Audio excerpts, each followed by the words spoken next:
Grand rising, everyone. I'd like to love, spirit and coffee. Got my coffee here. hmm Very good. All right. Let's get started. Reading from the Emerald Tablet, Alchemy for Personal Transformation. I haven't moved much from this chapter, so we'll continue on. Had a good talk yesterday about trauma and overcoming trauma, what it takes, the process that we have to go through, understanding our internal process, and how that works. Once we understand ourselves and internally, then we can start to take it externally into some sort of practice and way of engaging the world. Okay, as the Son of Heaven and Earth, the initiate has inside himself not only the four earthly elements, but also three heavenly ones, which is why the ancients viewed the individual as the microcosm of the whole universe. The same forces that shape the cosmos are present in man. So, excuse me, we talk about the macro and the micro. Macro being the cosmos, micro being you, your universe. You are a universe. You're more than the stars. You're the entire universe, made up from the universe. Okay, that shape the cosmos are present in man. This is the meaning of the doctrine of correspondence and the whole impetus of spiritual alchemy. No matter how far man has fallen from grace, no matter how tightly shackled to the chains of physicality he has allowed himself to become, there is hope for him because he has all the elements necessary to set himself free. All he has to do is purify the earthly elements in his soul. Okay. And this is the big piece, and this is the hardest piece, because our experience is so vastly different from everybody else's. The way you experience your body, the way you experience life, the way you see the world is different than XYZ person. Everybody has their own unique way. And this is where conflict arises, and it's really hard for us to communicate what we're seeing. And for somebody to 100% agree with everything that we believe or see, right? It doesn't work that way. That's not the way life works, and everybody has their own sort of opinion, their way of looking at the world, their way of engaging the world. So it's all different. And this becomes hard because this is where emotional bonds happen. This is where we are able to share with individuals. And because we're communal beings, it's trying to get buy in for the way that we view the world. And sometimes we compromise ourselves. And that compromise sometimes takes a hit to our integrity. And when it does that, sometimes our soul or our body, whatever it is, it doesn't like it. So it's kind of hard to be fully you and accept who you are. So it's not about finding a community of individuals. Um, it's finding a community of individuals that accept you just for who you are, exactly as you are, without trying to change you and allow you to be who you are, hold space for you, which is a concept that we have been talking about, holding space, letting someone hold space for you, someone who accepts you just the way you are, without trying to change you. God, I'm sorry, I'm just coffee today. Okay. So, the elements in his soul and personality, and active the heavenly elements of his indwelling spirit. This is the great work to dissolve all of his inferior within him and coagulate all that is superior. Okay, so the inferior within is the pieces of us in it that we don't want to deal with, and those are those conversations that sort of bring us down, right? They add density to us. They don't allow us to be light and fluid and free. So, in other words, we have to transmute the very elements of which we are made. And this is a lot. This has to do with not only our thoughts, our emotions, and the way we see the world, but also what we put in our body has a big, that's a big part of it. Our bodies obviously are made of cells. Our cells feed on the food that we eat. So, what we put in our body does have an adverse effect, or it has an effect on how we feel, how we engage the world. And they tried to. It's funny because my friend was talking about, in the ancient times, they wanted to purify themselves. So they were eating gold and silver and mercury, and they were doing all kinds of crazy stuff to try to purify the body. We have systems, though. Over time, we realized what it would take to purify the body. There's herbs, right, that help us. So we have herbalists, and those herbalists can help us to reset our body. They can help us to find the elixir. Now, some people are different. Some people need more of one thing and not so much the other. For instance, my iron's low. Some people have too much iron. So, how do we balance out the body? And hormones is a big thing. Understanding your hormones and understanding how to balance out the hormones. So, you become the vessel for alchemy to set in motion your body into a state of bliss, harmony, peace, tranquility, so that you're not extreme one way or the other. And the elements are within us. So we have to learn the elixir for ourselves. What is our elixir? Some people can't are sensitive to certain foods, some are allergic to other foods. All different, but we have to figure it out for ourselves. That's why you are your unique alchemist. Good morning, Christina. Your alchemy is not going to be my alchemy. The way that you engage the world is not going to be the way I engage the world. It's going to look very different. And that's something that we need to understand. How do we figure out our own personal alchemy? The first of these symbolic higher elements, sulfur, was known to the ancients as the brimstone, burning stone, and it was widely used for medical purposes. Pure sulfur is a golden powder, but if it's ignited, it burns with a biting odor and leaves behind a red plastic mass. Alchemists often refer to this as simply the king or the lion and gave it active masculine characteristics. They associated sulfur with the sun, the energy, and the spirit of nature. The second heavenly element, Mercury, was called the quicksilver, living silver, and it could be formed. It could be found in nature, weeping through the cracks of certain rocks. Okay, so are accumulated in the puddles and mountains are the grottos. By roasting rocks of cinnabar, mercury sulfide over the open fire, the glistening metal expands and oozes out of tiny openings in the rock, dripping down to the ashes where it could be later collected. Mercury is an amazing substance full of contradictory characteristics, which is why the alchemists refer to it as the rebus. Um, Hold on, sorry. Something double natured. So rebus, something double natured. It is only the metal. It is the only metal that is liquid at room temperature, yet it forms solid um, ama- amalgams when mixed with other metals. It is also has the ability to dissolve gold, and it's still used in other metals. It is also today. Oh, sorry, I can't read obviously today. It also has the ability to dissolve gold, and is used today to mine the precious metal. So it's highly volatile, and when heated in a flask, it collects a white powder at the neck of the flask, white, while red crystals form below.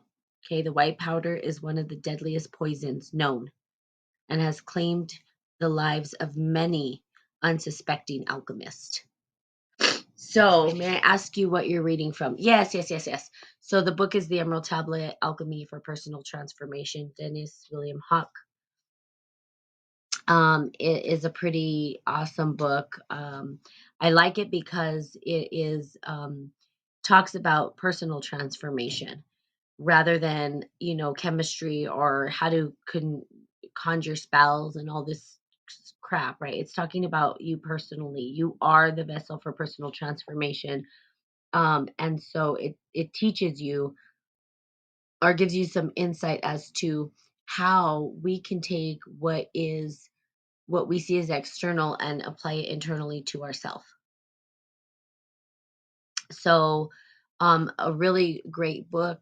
I've read it like many times and decided that I was going to read it on here because it's important that people understand what alchemy is, because I'll just talk about alchemy and then they're not sure, they don't have an idea. Alchemy is, I would say, it's a process, it's a happening, an emerging. I don't know what the best way to say it. It is what it is. In other words, it's not something that we created. It's something it's a happening, and we see it happening everywhere. And so it's probably the best way to describe how natural law or the highest form of law operates. And that's really kind of what I would say about alchemy. Um, it's a process that we have to go through. We can look at it as a process, and then we find the elixir of life, right? The philosopher's stone, we go into all that kind of stuff.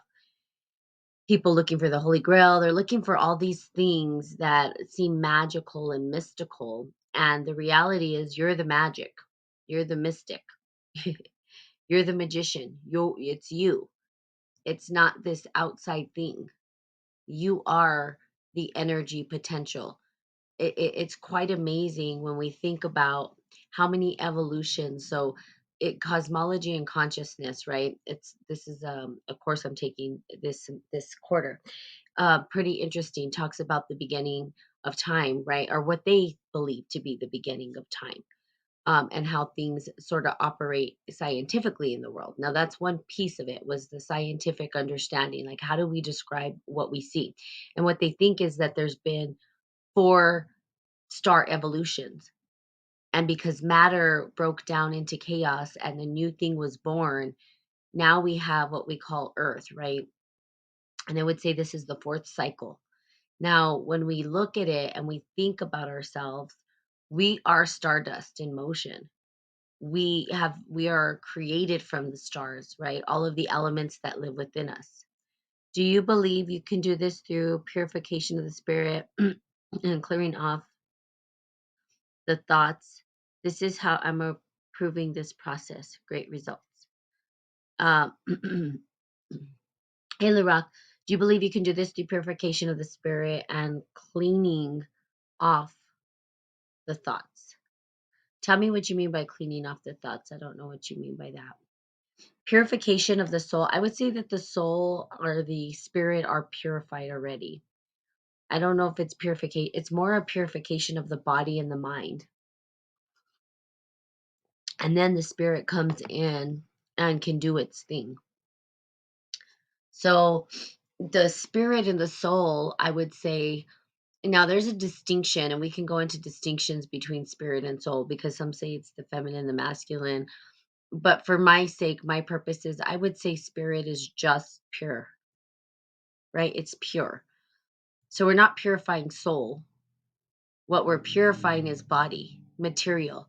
See, if we go back to quote unquote the beginning, the way that the scientists see it is that in the beginning there was, they say light, but I say that's wrong. I say that's where we screwed up the storyline, in my personal opinion. Now, don't quote me on it, because this is an opinion. I'm just letting you know. And my worldview. In the beginning, there was darkness. That's it. Now, what arose out of that darkness? The potential for life, the potential for something different to happen. So, how it happened, I don't know. They think it was a big bang. They say all these things. Scientifically, we try to describe it, explain it. But what happened is, once that happened, something was set into motion and time and space was created. So now we're experiencing time and space. And molecules and all these things were created out of stardust, and then the evolution of the stars, what happened is we had supernovas, and different material was made from that, because atoms joined together, and nuclei, whatever it is, everything came together and created something new, and before you knew it, it created this planet, this earth, and us. Now, that's a theory. That's a theory, and trust me, there's so much in between that. Okay. And then we can say that we're the fourth evolution of stardust, if you will. So we are this embodiment of stardust. and we're trying to keep it together. We're trying to hold it together in mass. Cleansing, not cleaning. Cleansing the spirit. So I think the spirit cleanses us. So I would reverse that, but tell me how you think you're cleansing your spirit. I think our spirit cleanses us. That's kind of the way that I see it. So it's like spirit, mind, body, and our spirit, because for me, spirit is connected into every domain of my life. And so I put spirit into my health, my work, a career, all of that. And by spirit, I mean that pure energy. So we could say that pure energy that exists in everything. And I allow that to lead me and to help me to purify my body and my thoughts. So you can do purification spirit by cleansing off the thoughts. Okay, so cleansing off the thoughts. So basically, you're using spirit to purify your thoughts. And you said approving. So approaching this. This is how I'm approaching the process. Oh, got it. Okay, cool. Good. I'm glad that you're using alchemy. That's so awesome. That's great. Not many people are. I think more and more people are starting to come into alchemy and starting to understand that it's probably the most powerful thing we can do. It's everywhere. It's everywhere. And it allows us to engage with both the conscious, unconscious, subconscious, and material world and get some result. Now, being careful, like my friend was talking about magic, and magic really is alchemy in motion. That's, I mean, probably the most basic way to say it. But there's a consequence. And so it's really about being careful about what you do because you don't really know the results. As you can see, in what I was reading in the past, is they took mercury and the powder that resulted from the mercury killed them. Well, the same is true even in our spiritual being. We can feel like we're going through a death, and sometimes we get lost in the ether, don't know how to come back down to earth. So we can get lost. There's almost a point where too much is too much. Too much of alchemy, too much of going into the unconscious or even the subconscious, too much processing and not enough being in the body. So it's remembering that we have both and learning to bridge the gap between the both. We're in a very unique time. It's kind of cool when you think about it. It's kind of badass. Okay, I'm just going to say it, that we have a body. It's not easy to maneuver, it's not easy to maintain, but it's still kind of awesome, right? We're still trying to look for other creatures that are exactly like us in other planets. We're trying to look for other planets that are like I mean, we engage with the creatures on our planet. Beyond that, yeah, maybe okay, then there's people who say, well, we engage with aliens and all this stuff, and that's fine. I'm not saying that there's not. This universe is too vast. There's too many galaxies and all that to say that there's not other species that are similar to us. However, I'm not, you know, there's not one in front of me right now. I would say I am, or I could say you guys are, but it's kind of cool that we have a body. A tree can't move.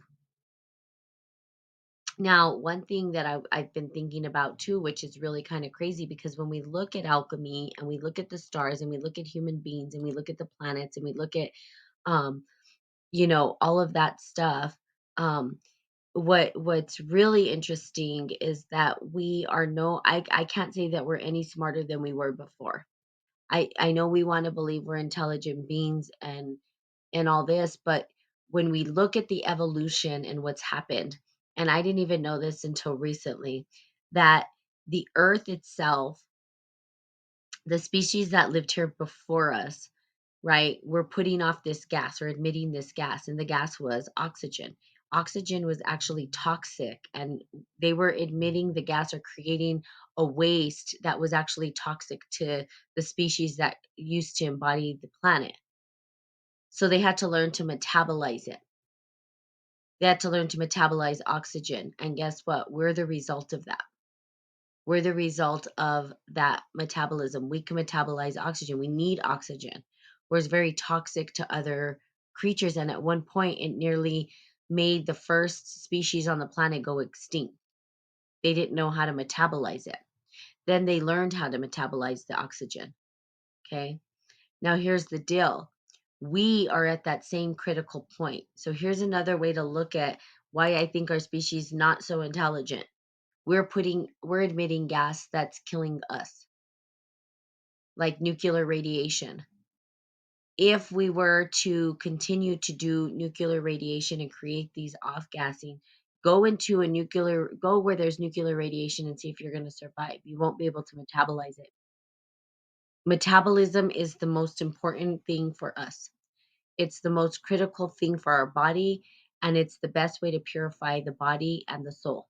So if we're looking at or purify the body and our thoughts, right? Not the soul. I would say the soul or the spirit. Well, there's a distinction there. So I'd have to go into that.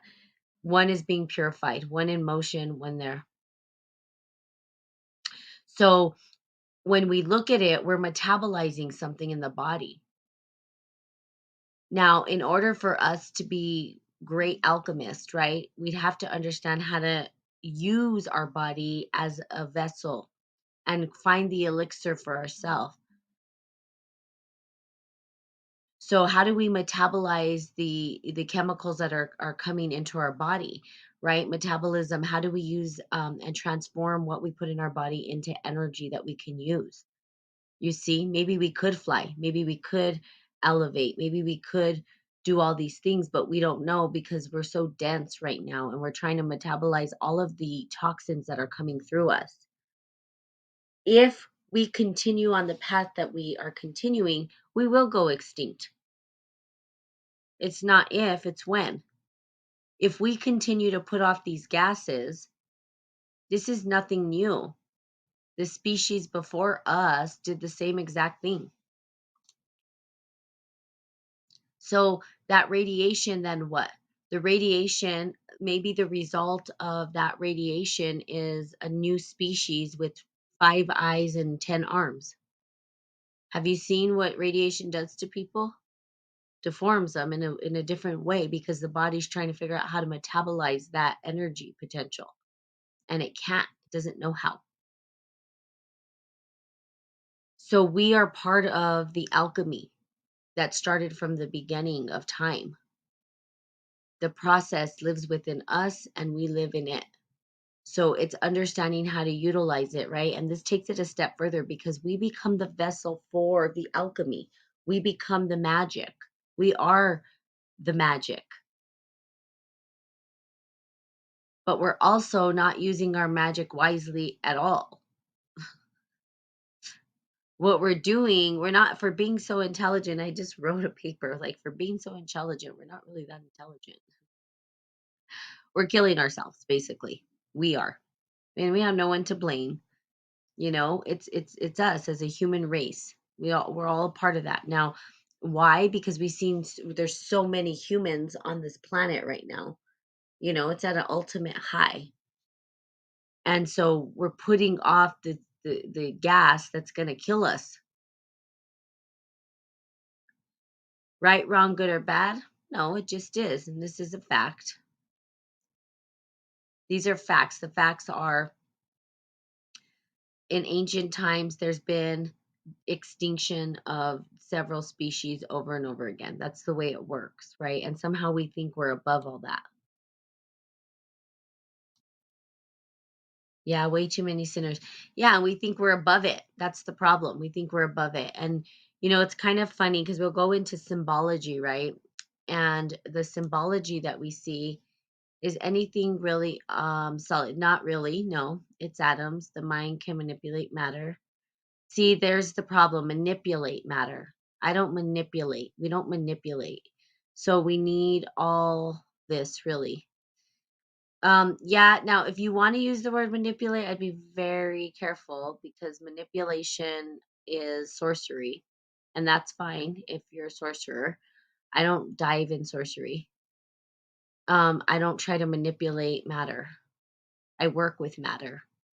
I'm not above matter. See, the mind frame of manipulation says I'm above it. I'm not. I am it, and it is me, and we are one, and so we work together. And no, and that's why chemistry has bastard. That's what manipulation is, the reason why we're in this screwed up mess. They're trying to rise above God or be God, or I don't know what they're trying. Honestly, I don't know what they're trying to do. Let's just be real. Good afternoon. But they've used manipulation, and that manipulation has led to some really effed up results. That's why we're living in this weird ass world. It's weird. We're not above. Humans have always, through the spirit, you can ask spirit in helping the sonship. Spirit will do it for you. Yeah, spirit is good. Yes, and that's a big one. I do agree with that. Um, in terms of spirit, right? Does it, I put spirit into all aspects of my life because we could say that spirit is the energy potential to purify everything, to purify our bodies, our minds, and our spirits.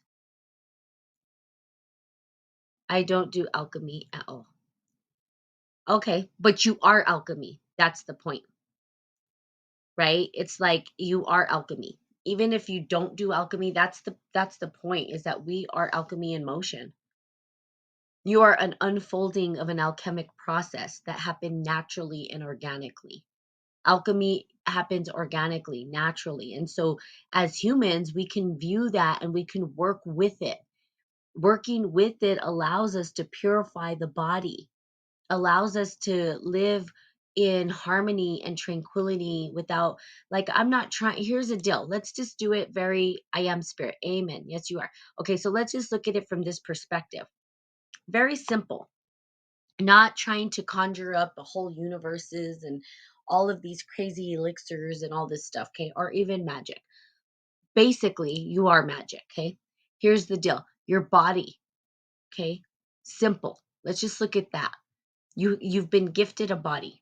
Okay? That's a true, right? Is that true? Yes, I have a body, you have a body. You've been gifted a body.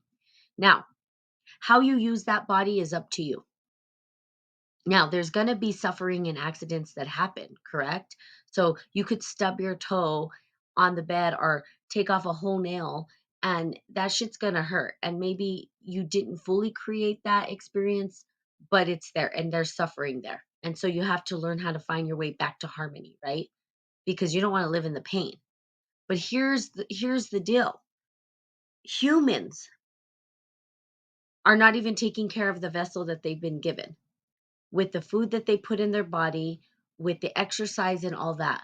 We are a vessel.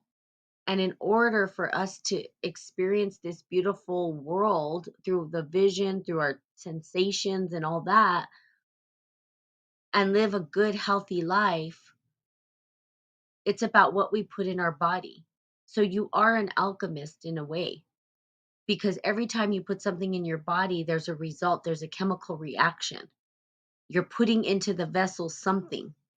That something is giving out some kind of energy potential. Now, that doesn't sound so fun as I'm going to go eat, I don't know, some crappy meal that tastes good, right?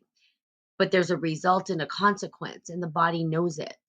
So we are our own vessel. We are the magic. The magic happens within us. Our body transmutes that energy. We don't have to do shit. It literally does it for us. It's pretty kind of cool. But if we could learn to honor the vessel that we have, right? If we knew how to understand how to work our body, like, okay, I ate the damn popcorn because I love popcorn and that made me feel like shit. My body's telling me something. My vessel is saying, we don't transmute that shit. We don't transform it. We can't use that energy properly. Don't do it again. Now it's up to me to say, okay, well, then what's good? or I could eat hemp seed, right? And a nice smoothie, and my body transforms that energy and I feel like $1 million, like I can fly. You see, purifying not only the thoughts, but the body itself. We are the vessel, we are the magic, we are the magic in motion. Your body is your vessel. And we're putting chemicals into our body and we're getting a result, and we're either extending our life or shortening our life. We're either helping our construct to stay in place, or we're pulling it apart and we're decaying it. So there's, again, we are alchemy. You are alchemy. You are the vessel. So even though you're saying you're not doing alchemy, you are. You are alchemy. That's the point, is that you don't have to do anything. You already are alchemy in motion. And you are the vessel. We still have to be held responsible for what we do with our body. Yeah, we do or we don't. Here's the deal. We are responsible for the way that we feel. We can't blame somebody else for putting the cheeseburger in the mouth. That is your responsibility. Now, how you feel is not my responsibility. Now, that sounds harsh, but it's the truth. How could I be responsible for how you feel? I can't be in your body. I can give you tips. I can tell you what's good for you. I know a lot about nutrition, and I can say this, yummy cheeseburger, right? But then you feel shitty after, right? So, how do we use alchemy, or the process of alchemy? Understand our bodies. Remember, as within, so without. If we don't, here's the thing, science, it's funny. Okay. I'm just going to throw this out there. It's going to sound like a judgment. I'm going to just say that right off the bat. These people that are in public health, okay, I work in public health, doctors, nurses, all this, they're preaching health, okay? They don't take care of themselves. More nurses smoke cigarettes than any other people. Like, that's really high. That's like the worst thing you could do for yourself. You can't metabolize the tobacco properly, the nicotine properly. Your body doesn't like the nicotine. It doesn't process it right. So it's all about metabolism and what we put into our body. But these people that we're supposed to go to that tell us how to operate our body and tell us what's healthy for us don't even take care of their health. So it's interesting. So looking at it from that perspective, you say, how do I take care of my health? How do I become responsible for my vessel? And it's understanding your body. It's understanding what works for you. Now you're either extending life or you're shortening your life. And you can see it from that perspective. The alchemy happens naturally. If I put, you know, if I take drops of turmeric or cayenne, or if I take these supplements, there's a chemical reaction that happens in my body. I am not doing that. I don't have the power. I'd probably forget. I would die overnight if I had to be responsible for all the processes that my body has to do in order for me to live. Your heart's beating. That's alchemy. We're not doing it. I'm not doing it. Are you doing it? No. You're not the one making my heart beat. I'm not making your heart beat. It just does it. It's pretty badass. It's kind of cool. So we are alchemy in motion, okay? And how we utilize that is important. So what are you putting in your body? Okay? The Rockefeller medicine is a lie. Yeah, it's witchcraft. Yeah. So yeah, there you go. Now that's an easy way for you to understand alchemy in motion. They did use alchemy. That's why I said manipulation is sorcery, because that's what they do. They try to manipulate natural law. They try to bend nature to their own agendas. And so now you get it. Now you're understanding what I mean by that. When I say, so we don't want to manipulate nature. It's not what we're doing. We're working with nature. We're trying to understand how we work in harmony. How do we become friends, right? How do we love one another and know what's good and stay away from those things that, like, if we burnt mercury back in the past because they thought that they could purify their bodies into perfection. The problem with the model we have today, they don't honor the chaos. They don't honor all of these things, and they're constantly trying to purify, and they think that the purification comes from external happenings. It doesn't. It's the internal. So, yes, the medicine is a lie. It's not that it's, well, I wouldn't say a lie. It's manipulation. So the lie comes in the propaganda that they're putting around it. So yes, that I would say yes. The propaganda of how they market the medicine is a lie. You see, your body is powerful. Your body has everything it needs to overcome. And if it doesn't, it's because you're not putting the right things in your body. Our bodies were designed to live in this environment. So whatever comes, if a new something happens and our body doesn't know how to metabolize it, it'll learn to metabolize it or will perish. There's bigger issues here. And I don't want to get into the whole what's going on, the virus and all that, but I will say this.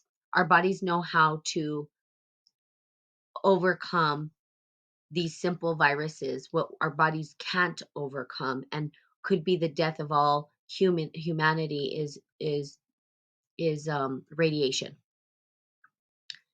Our bodies cannot live in an environment that has radiation in it. And based on, what they're doing with all of these chemicals and creating radiation, our bodies can't metabolize that. I would highly encourage you guys to look at that. Look at metabolism. Now, metabolism not only for humans, but metabolism for the earth itself metabolizes things. It's huge. It's how we take in energy and how we utilize it and what's good for our body and what's not good for our body. So we learn to take in oxygen and metabolize that. And plants, as we do carbon dioxide exhale, they metabolize the carbon dioxide. And so there's that partnership with plants that we have. It's a partnership that was created. We didn't create the partnership. The grand design did. The great alchemy. we didn't create that. I didn't create the partnership with plants. Neither did you. But we forget this. We're in partnership with everything around us. We need that oxygen, but that oxygen was very toxic to the species that came before us. They couldn't survive. So it was very toxic. But for us, we need it for survival because we can metabolize it. So you are an alchemic process. Everything inside of you is alchemically happening, which is kind of cool. And that's what they were trying to understand. But science is looking externally for answers. They're forgetting about the experience that we have within the body. And that takes a lot of different things. And we have consciousness, right? Consciousness is another piece of it. And I don't you were talking about thoughts and purifying thoughts and all that kind of stuff. Yeah. So there's many parts to it because our thoughts have such powerful um there's a magnitude of power in our thoughts and how we engage in the physiological connection between the two. So our thoughts have a physiological outcome, and that can change the chemistry in our body as well. It can make our body too acidic, right? So we're looking at thoughts and all of it, but it's not just the thoughts, it's everything. And that becomes like your elixir. When you learn your elixir, right? There's the philosopher's stone exists there. People are constantly, what's a philosopher's stone? I want to live forever. Well, first of all, you have to learn your body. Okay. You're not taking a magic pill. You're taking your magic elixir, the elixir that helps you to survive. So you have to know. Now, something science did do that is pretty cool because we need both. And I'm okay with science. I'm sorry, I'll read your comments in just a second. Is that they are able to look at your blood and tell you where your numbers are off and kind of what you need to do. That's kind of cool. I like doing blood work. I like looking at my blood and seeing where, oh, okay, I need this, I need that. My iron has been off. So science is good in a way, okay? But when we're using it to manipulate, that's different. like my body composition completely. Like I know I need iron to survive. So I'm going to then take iron pills, or I'm going to eat foods with more iron in them. That makes sense to me because it's already naturally occurring in my body and I need it, right, to survive. So understanding the blood and how to balance my body for optimal health benefit. At that optimal level, I'm able to think clearer. I'm able to actually go through the purification of my thoughts. And then I can connect into the unconscious or the Akashic record and all these other things. Again, it's all of it, internal and external. Okay, as one of the things living, let's see, as one with all things living and other. It is our heritage to have dominion over physical form as a child of source. This includes your body, begins with thought and ends with thought. So, yes, we have dominion over, but we have, I don't kind of have the, so I don't know if I'd say for me personally. I don't see if I have dominion. I think I know what you're kind of saying by dominion over our body. We have the responsibility, but we don't necessarily have dominion. And the reason why I would say that is because, again, I'm not making my heart beat. If I had dominion over my body, that meant that I would have to make every process in my body work. There's something else. There's something else that's making my body move. I'm not doing it, but I am, but I'm not. I don't make my heart beat. If I had to have dominion over making my heart beat, I would die because it's a natural occurrence. It's natural. And what's doing it? I mean, think about it. What's making your heart beats? If your heart stopped beating, you die. What we do have, I guess, dominion, and I don't know if that's the word I would use, but what we do have is a responsibility to ourselves, if we choose, to support our body in this existence, to continue to move forward, to continue to move on. And the only reason that word kind of gives me I kind of wouldn't say is because then we're saying we're above all, and we're not above all. I don't know how to make hearts beat, and I don't know how to make people. People just happen. And I wouldn't design, I wouldn't even know how to design and make a heart beat over and over and again so that people can exist and live. So, anywho, there you go. I think I have to go. I think the people here to do our bathrooms because we are remodeling. But there you go. Thank you guys for joining. Thank you for your insight, by the way, Freedom for super awesome. I love when people engage and all that kind of stuff. Um, God, let's see. If you're one with all you do with God, you could do anything without God or source of you like. Without God or source of you like. Okay, I'm not sure what you mean by that, but thank you for engaging and thank you for giving your insights. Totally appreciate it. Again, your alchemy is your alchemy. I can't get involved in that, but I will give you some insight. So, love and light. Have a magical day, and I will see you guys tomorrow. Bye bye.